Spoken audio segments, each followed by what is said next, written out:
a show that tackles the big issues affecting the BVI and the rest of the Caribbean. Searches for answers to today's big questions and gives viewers a unique perspective on developing stories. Follow the big story with me, Kathy Richards, only on GTV.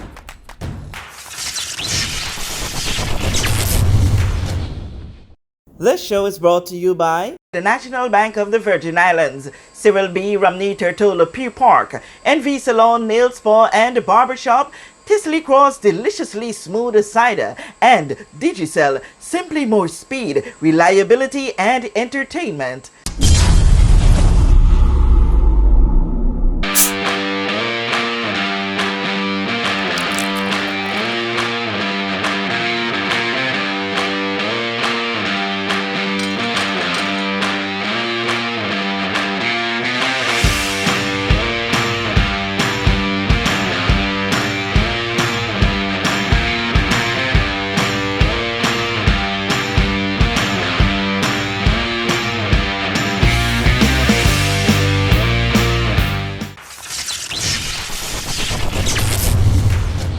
Welcome to The Big Story. I'm Kathy Richards. I want to thank you so much for joining us. Our guest today is the Queen, the Mrs. of BVI 2022-2023, Dr. Arlene T. Penn. She's here with a story that will tell us how to know, fix, live, win.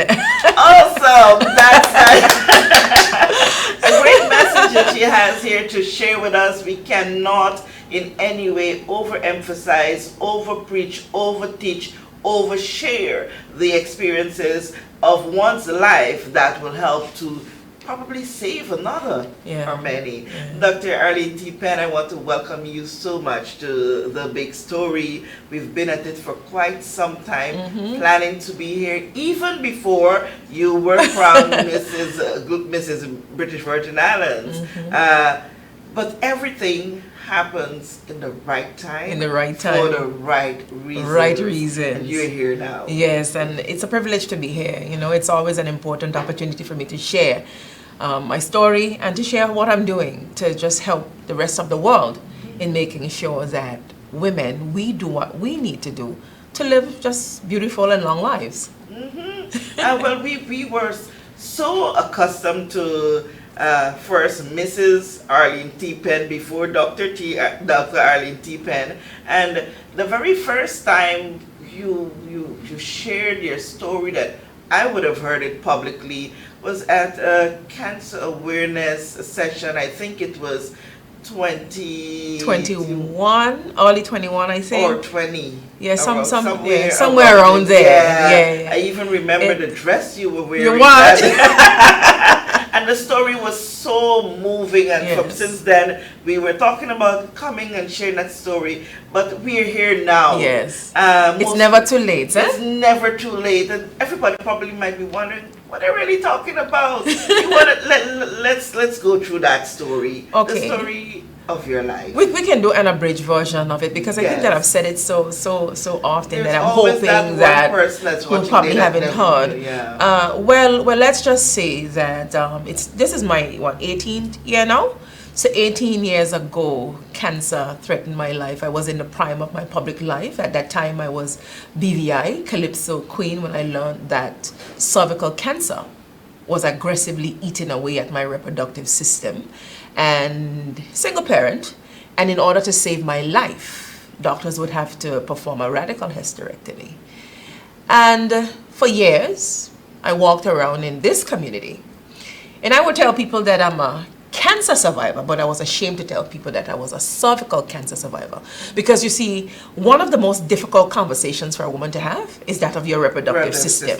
Because your reproductive system is seen as a prize and the pride of a woman. So you dare not talk about certain parts of your body. And the BVI Cancer Society at the time, I remember mentioning some things to a few of the members, and they asked me whether or not if I would be willing to speak. And I said, me? Not me, to tell my business. So that's a sort of mentality that I had for a number of years. And then the BVI Cancer Society was only pushing breasts at that time. So for me, I felt as though there wasn't a space for me anyway. There wasn't an avenue for me anyway. And I always used to think about it in terms of, one of these days I'm going to get an avenue where I will be able to say something, but the time must be right. Yes. And I must feel comfortable with sharing my story.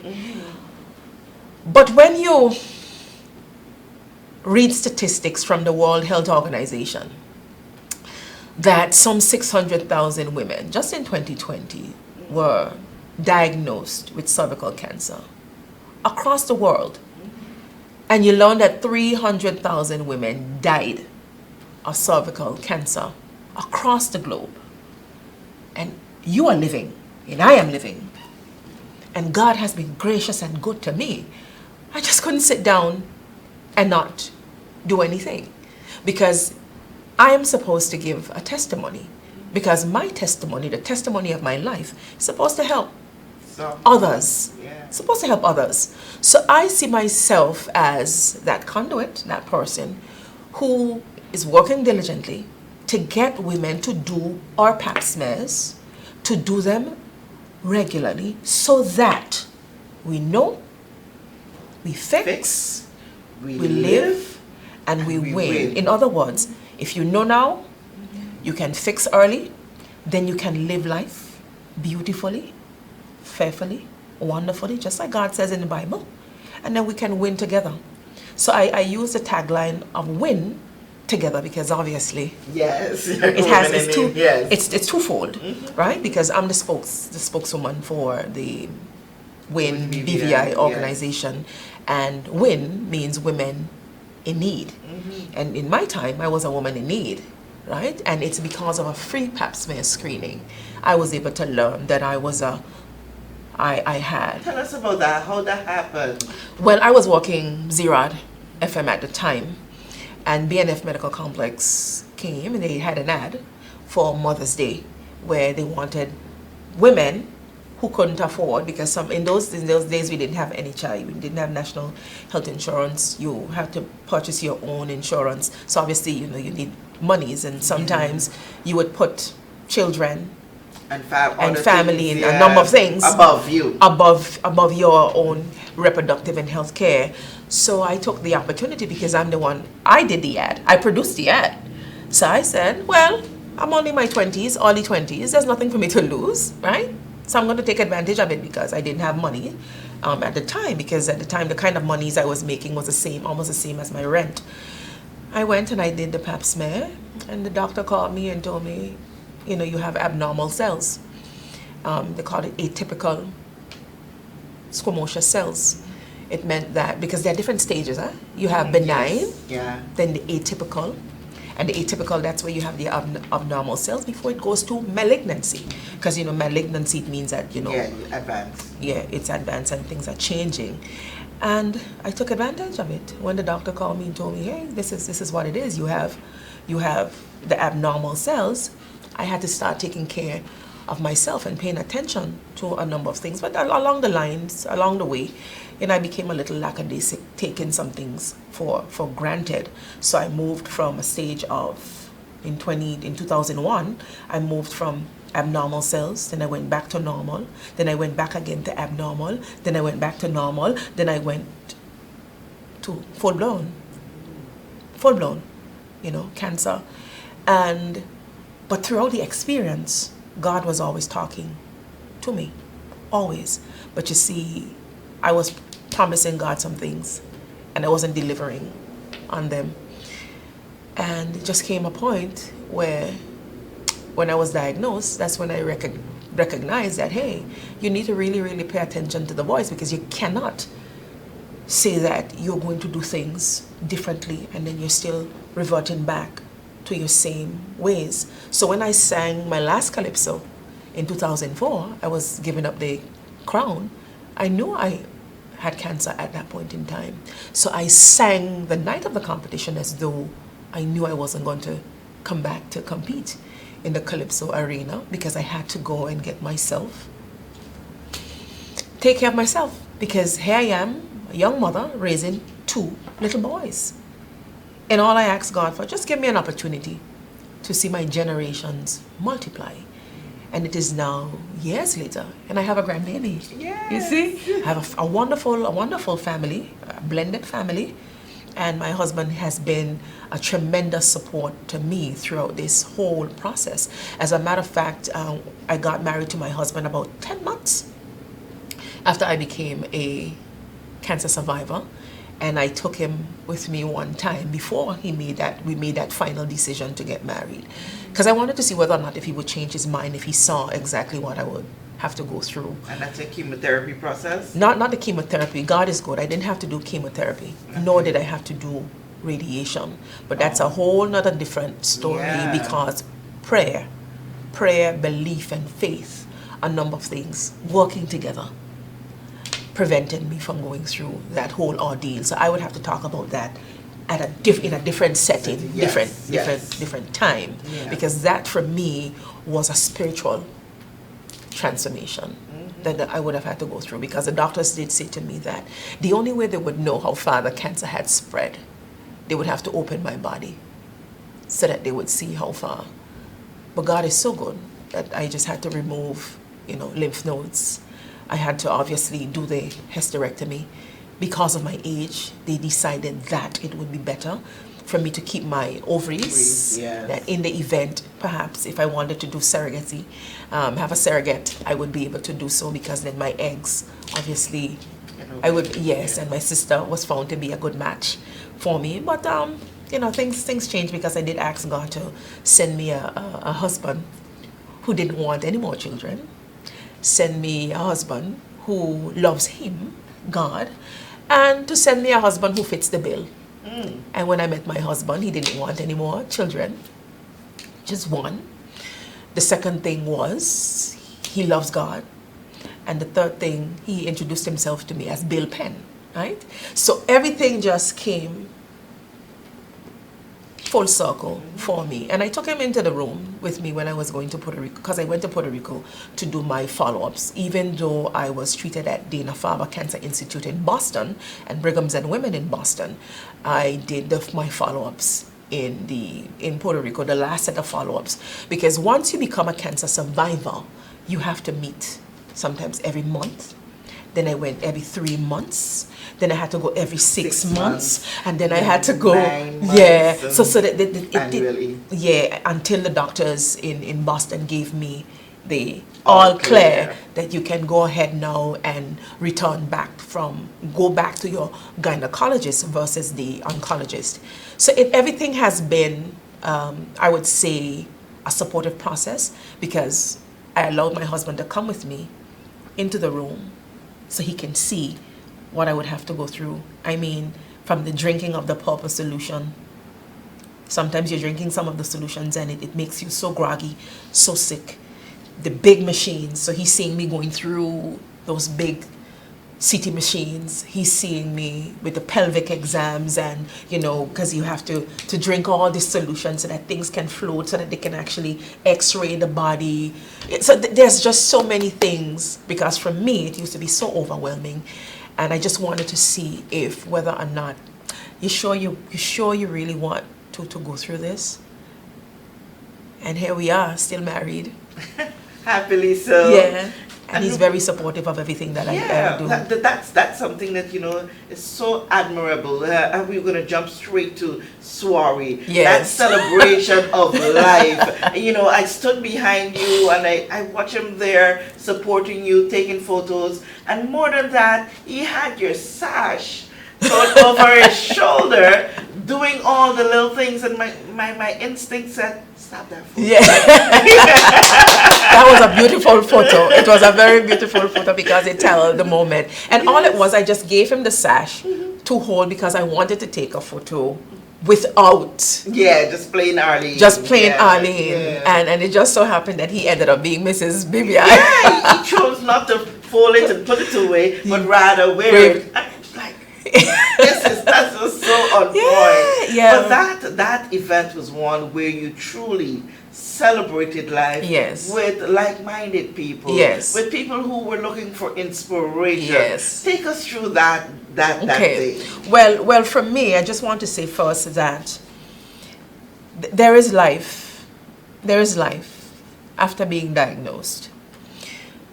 There's also life after being a caregiver of a person who may have either been a survivor, is a survivor, or who have may succumbed. Because this is an opportunity for you to remember, one, the person, how they were. This is an opportunity for you to remember that you have life and you can do something more about it. So I just wanted the conversation to end differently for the BVI Cancer Society, because on that specific day, the Friday, we painted the town pink. We painted the town pink for a reason, and this is something we do all the time. So I was trying to find out, well, what can I do differently so that we can help this Cancer Society and the WIN BVI organization to raise funds? What better way to do that than just to celebrate life? Yes. Celebrate life. So I sat down and I thought about it in terms of what do I do? And I just brought that to life so that other people could experience the same thing. So I tapped into 3 speakers. I tapped into Sharon Flax Brutus. I tapped into Marva Whitley Dawson. And I also tapped into Henderson Tittle. I can think that you would have brought a man into the fix there. You see, because these 3 persons have been quite influential in my life from time to time, on a number of areas, because they are people who I tap into for inspiration very, very often, and they are people who I can talk to at any level, and they can give guidance where necessary in terms of, hey, if I call Sharon now and start to talk about empowerment, Sharon can give me a few tips that I would need to talk about empowerment. When you're talking about mentorship, Miss Marva Whitley Dawson, because she was there with me from my educational journey when I became a student at the H.L. Stout Community College. As a matter of fact, she selected what track I would take, because I went to the college not knowing what I wanted to do, but I knew that I needed education to help me change my perspective and change my state of mind. And she was able to help me throughout. And she has been mentoring me ever since then. And then you have Henderson Tittle, because he's a person when I was studying youth in development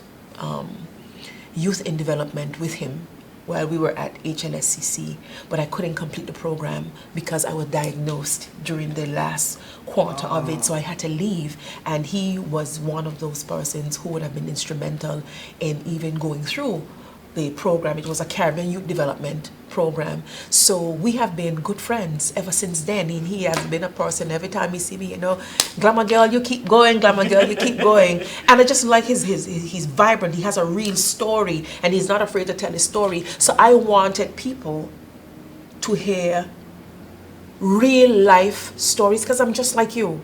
I'm no different than you, because sometimes we look at persons and we figure that, she has it all together, he has it all together, they're better, they never went anywhere. But you have to go through a process. You have to go through things in order for you to get to the next level, because you cannot celebrate life if you don't go through the process. You have to go through the process, because you need a test to get a testimony. And sometimes, and this is something I heard my pastor say, Reverend Dr. Melvin A. Turnbull, that sometimes you have to go through the mess to get the message.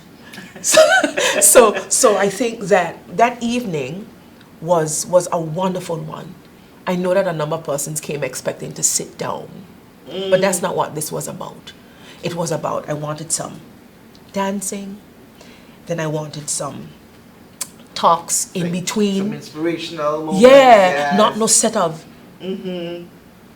all the speakers back to back. No, it wasn't about that. Yes. You celebrate life in different ways.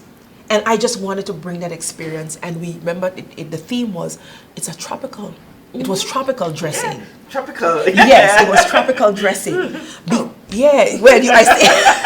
So there's a spillover. Because you see, sometimes, we're living here in the tropics and we don't take advantage of it. We have the sea, we have the sun, we have the beautiful sand, we have the environment, and we don't take in these things. Everybody else come. They take advantage of it. But we don't. And it's such a beautiful thing. It is. And one of the things that came out there at the soiree, because I was there and enjoyed it too, and thank you for insisting that we danced. Yes.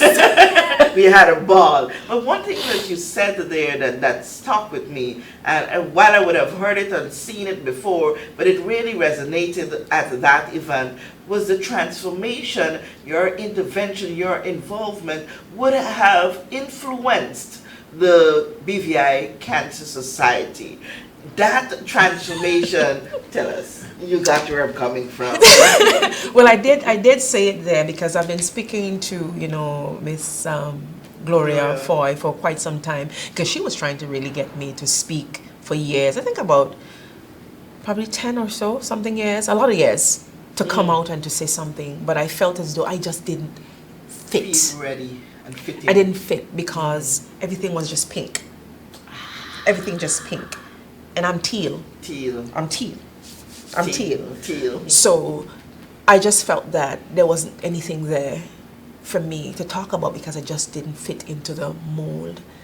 And when she said to me, hey, we're going to be launching a new logo with all the ribbons that represent all cancers. I just felt as though this is my home base. I see now where I fit. As a matter of fact, before I became an ambassador for WIN, I had to pitch my platform to them because I knew that I wanted the crown to mean much more than just wearing a crown. Yeah. The crown for me represents that I am intentionally working to make sure that families affected by reproductive cancers, particularly in this case cervical cancer, that they understand that they have someone they can actually talk to help them to navigate the way, right? Now, what I've seen happen, well, there are women coming forward if they're, if they learn of, their husbands going through things like prostate cancer or breast cancer or ovarian cancer, they're calling me now. So what is happening? I can now navigate them towards the right place to BVI Cancer Society to get the assistance that they need. But I want to say this. I had to sit before a board at the BVI Cancer Society right before I was crowned Mrs. Globe, British Virgin Islands, to pitch my platform so that they understand that I want to be your ambassador for 2022 while I reign, and here's how I can help you. Because the goal is this: Mrs. Globe, British Virgin Islands, I want to impact women across the globe, not just locally, across the globe, because I want to make sure that I'm helping the World Health Organization to lower the cases. Yes, because it's women in need who are affected. Yes. And WIN Foundation, which is the Women in Need Foundation, what better platform to do that, to make sure that their voice is in the work of the World Health Organization, because they're asking for help. They already have the plan out there in terms of what they want to do to make sure that the numbers are lowered. The more women take in pap smears and you find that the cells are abnormal, it puts you in a better stead. Yes. Because the more abnormal cells you find, the more you can treat it, so you do not have to get to the stage of cervical cancer. Yeah. Now, there are a lot of women coming forward as well with hysterectomies. So I get that call. The call is, I have to do a hysterectomy, what do I do? But you're doing the hysterectomy sometimes. It's not necessarily because of the cervical cancer. I know some people call it cervical. Yes, cervical or cervical. I like to say cervical. It's just a matter of how you would pronounce the word. But I find that there are women now coming forward to talk about the hysterectomy, because I have to do it. What do I do? What do I do? But sometimes it's not because of the cervical cancer, It's fibroids. Yeah. A number. It's fibroids. It's a number of things. that they're coming forward with, and they want to understand what the experience is. So I will be doing something on that shortly. Yeah. But we can talk about that at some point. Yes, another point. Yes. We have a lot to share on that one. Yes, we have a lot. But there are a lot of women who have done it. And right now they're willing. I would walk down the street right now and I would stop, see a group of women. Right now I go to salons sometimes and I just pull up my banner. I tell, just give me 5 minutes and I would just talk. Wow. Just talk about amazing. And trying to get women to, you need to do your pap smears. And there have been women who said to me, one lady said to me, I haven't done a pap smear in 13 years. And she's from a Caribbean region. She said because sometimes she feels uncomfortable. Violated. Because she said your community is so small and I don't know what I'll do if I see the doctor who did the pap smear right here. That makes me feel uncomfortable. So I can understand that because you're coming from a big community and you're seeing your doctor in the supermarket every day. But I said, but the cost of your life should be more important. That's what you have to really think about, and she sat down and we thought about it quite deeply. We started to talk more about it, that you have to put health over pride. Yes. Over pride. Yes. And she met me not too long ago, she said, I went and I did my pap smear. Awesome. I went and I did my pap smear. More in the salon, man. Walk the streets more. Hop out the car. Yeah. See you. So talk about it. Anyone who I meet, anyone, it doesn't matter where I am. I would go to St. Thomas from time to time, and I would be at the boat waiting, and I would just start to talk to people because people recognize me. Like yesterday, a lady saw me somewhere, and she said, I know your face. I know your face.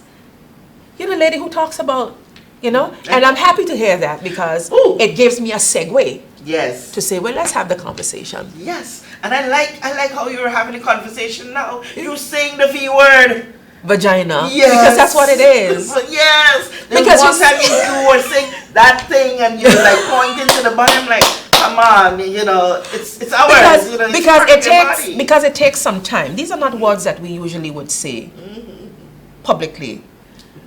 But when you've been through some things, you have to call a spade a spade. Call a spade a spade. You call a spade a spade. You call it really. You call it really what it is, so that people understand what's really happening and what part of your body is being affected. It's easy. I don't want to offend anyone, but I would say that with breast cancer, it's easy to say breast. It's easy for me to put on a bra.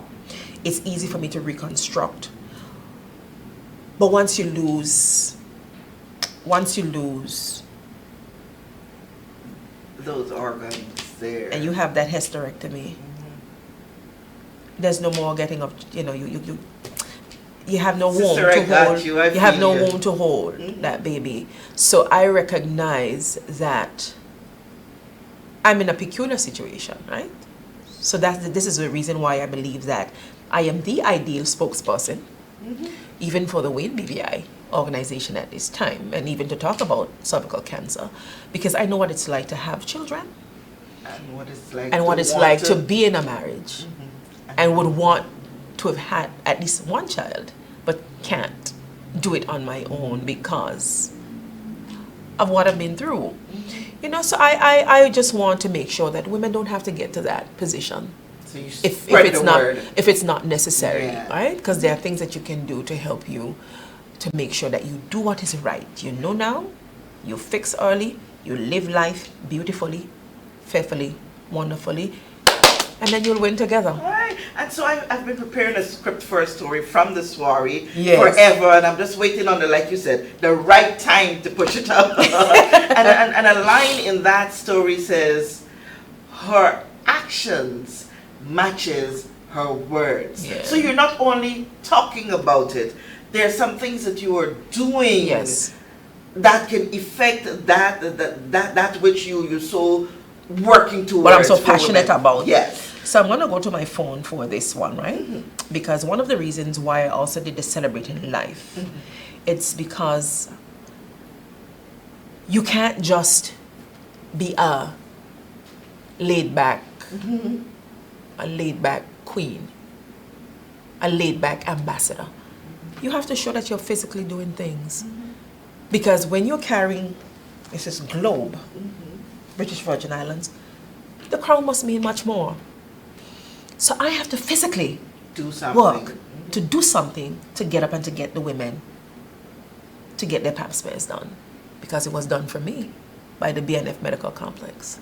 So I was able to keep this soiree with the intention of raising funds to help women to get the pap smears done at no cost to them.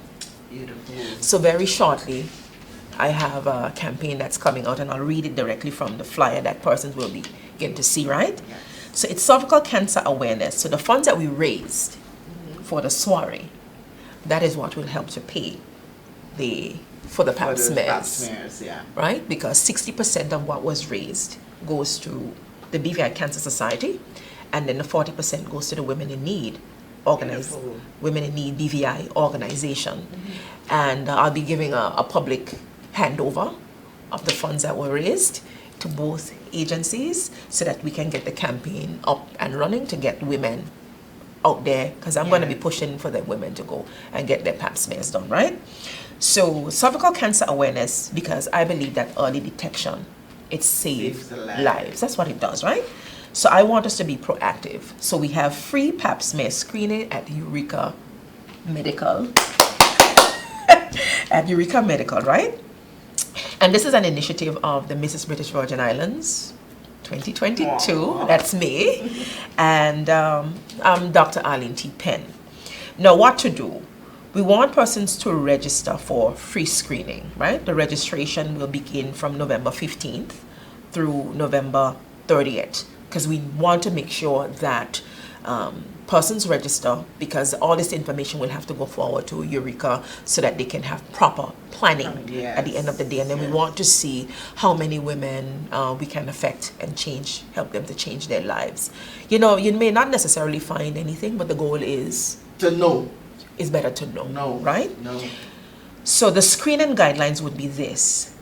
Ages between 21 to 29, as long as you're sexually active and have never had a pap test, we want you to register.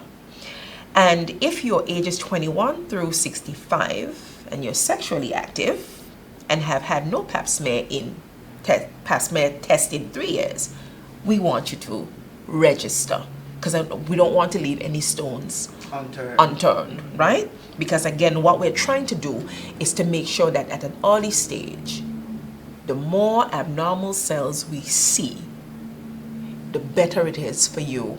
Because then you don't have to put yourself nor your families through cancer 1, stage 1, stage 2, stage 3, stage 4, because there are many stages in the cancer. You know, you have cancer, it's with carcinoma in situ. That means it's like in a small area. Then you have cancer. Then you have 1, then stage 1B1, 1AB, and there's so many different stages, you know, so you don't need to get to that level.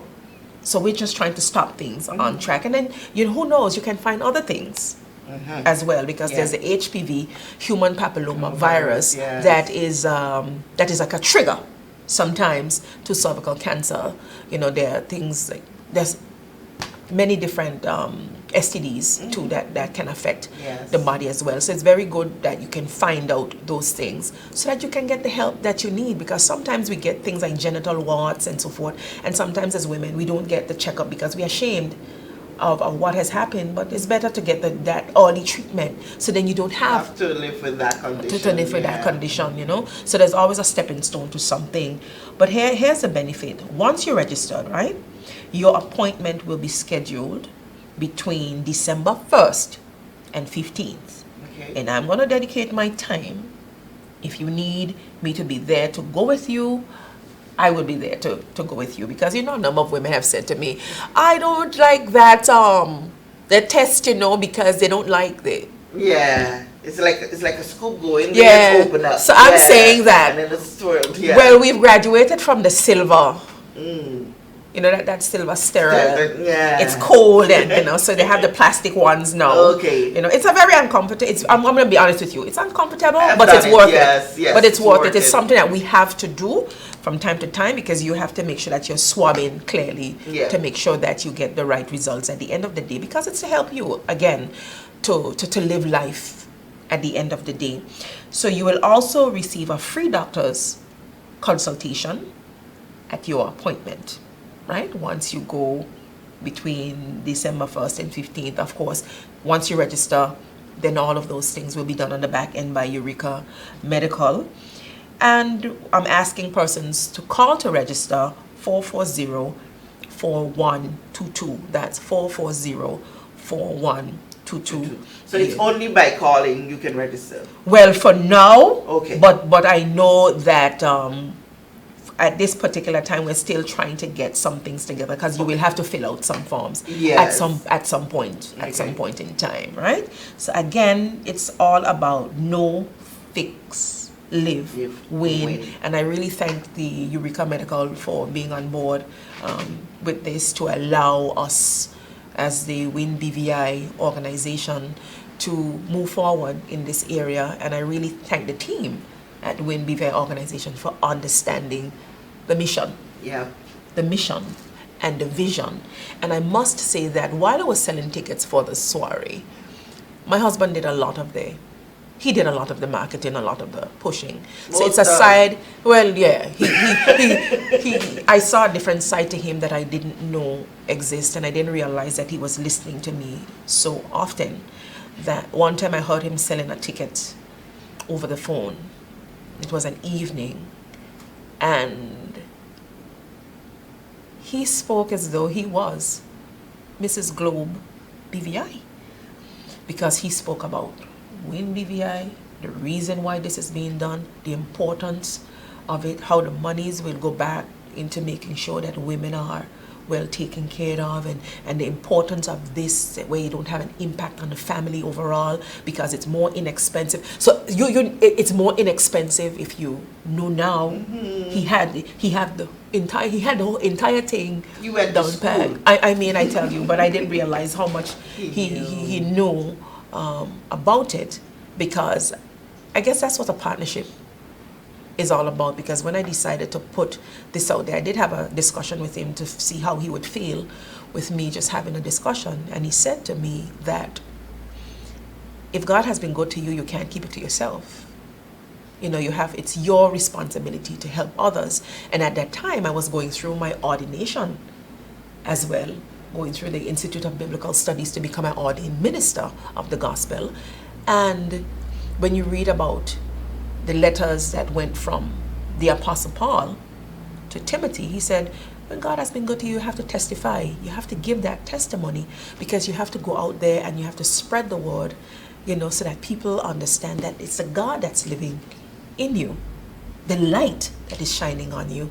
That is why it's your responsibility to go out and let your light shine before men, so that they can come to get to know that there's hope. There's hope. So that's really what the wearing of the crown is for me. It's a ministry for me. And my ministry right now is to make sure that women get their pap smears, get those pap tests, get them done. Because when you get them done, you're able to alleviate a number of burdens on your family, whether it's financially, whether it's for you, even mentally. It's better to know. Better to know. Dr. Arlene, I really want to thank you so much for this time. I tried my best not to interrupt, not to tie you down to a specific time in this instance, because I understand the gravity of this mission. I understand the gravity of that it would have on us as women in society. So as we go out, we will say that again. No, fix, live, win. It means you know now, you fix early, you live life beautifully, fearfully, wonderfully, and then we all can win together. We're winning together. I want to thank you so much for taking time out. I know you wanted to hear more, but it'll be another time. Thank you so much for joining us for this edition of The Big Story. I'm Kathy Richards.